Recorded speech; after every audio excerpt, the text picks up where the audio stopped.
What's going on, everybody? It's a beautiful day out here by the pool, and I'm going to show you guys how I was able to find out why my pool kept dwindling down in water and why I had so much air leakage. Cashing big checks, we gon' flood our wrist. Deep in my bag, I'ma snag my wrist. Titanic don't drown, flood my wrist. Ain't clocking in, can't flood your wrist.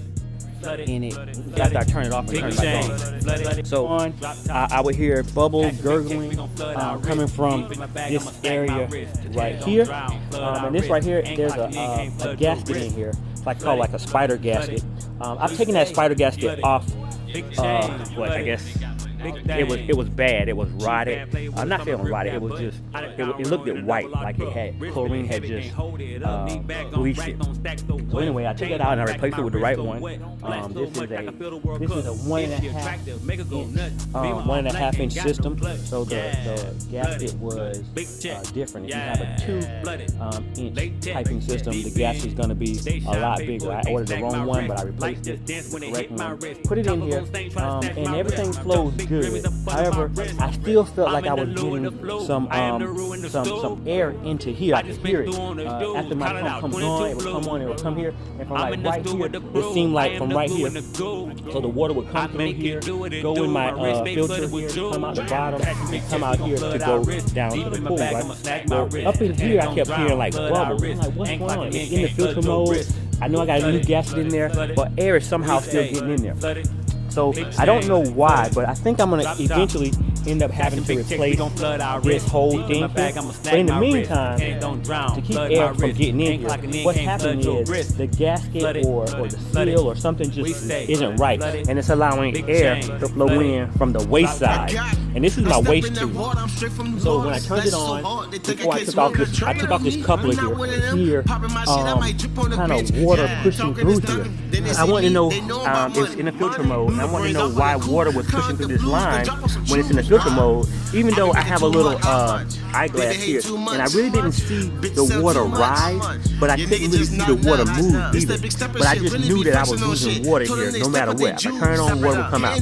So I removed the coupler with my handy dandy grinder here. I wanted to save at least this pipe here before I attach a ball socket. What I'm going to do here today is that I'm going to remove, I'm going to unscrew this right here, because this is a screw in, so I'm going to unscrew that, take this pipe off, fit it for the right size, and then I'm going to put pretty much this ball socket in between here.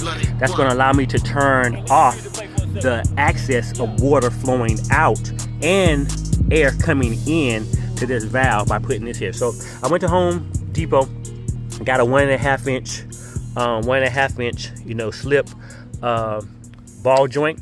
Got 2 couplers. I got a 1.5 inch extra piping. I got my primer and my glue, my mallet. I use my screwdriver here to break loose the pieces of plastic coupler that was around here. Again, I wanted to save it, so I still have to get some more of this plastic coupling piece off. I'll probably grind that off nice and smooth, but I'm going to show you what happens when I turn this on. So it's in the filter mode, right? And I run my pool about 4 hours. I run my pool about 4 hours every night, every other. My little basket, and this basket is supposed to stay filled at all times. However, it's not doing that because it's not sealing properly somewhere in the line in the system.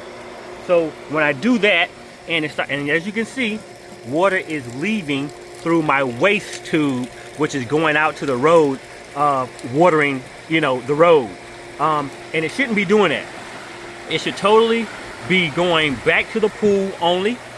It should be going back to the pool only, but I am losing water here, which means I'm losing water every day from my pool when that runs, and that's the problem. So what we're gonna do, we're gonna lock this up by putting a ball here, and let's get started.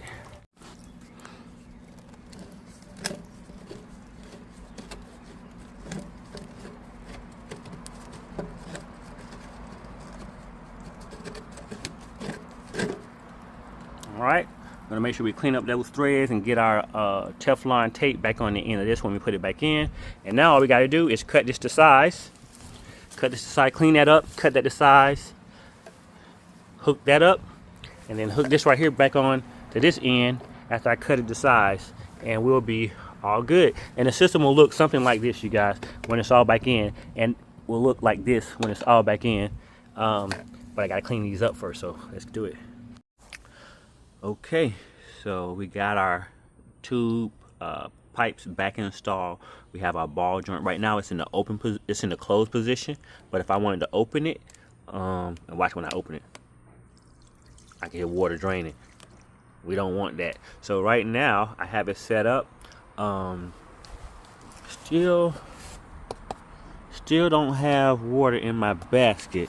Last time the problem with that one was coming from air seeping in around here, so maybe I'll check and make sure, because that has like a little gap there, so that might be the issue. And look, there's actually a little gap on that too, so I might tighten these up, see if there's any air leaking there. But for the most part, that should free up that noise going on. I'm gonna see if but yeah, all good. Thanks for tuning in. Hope you enjoyed that video, and if you had the same problem, just put a ball closed valve, shut off valve on that to keep it from draining to the street.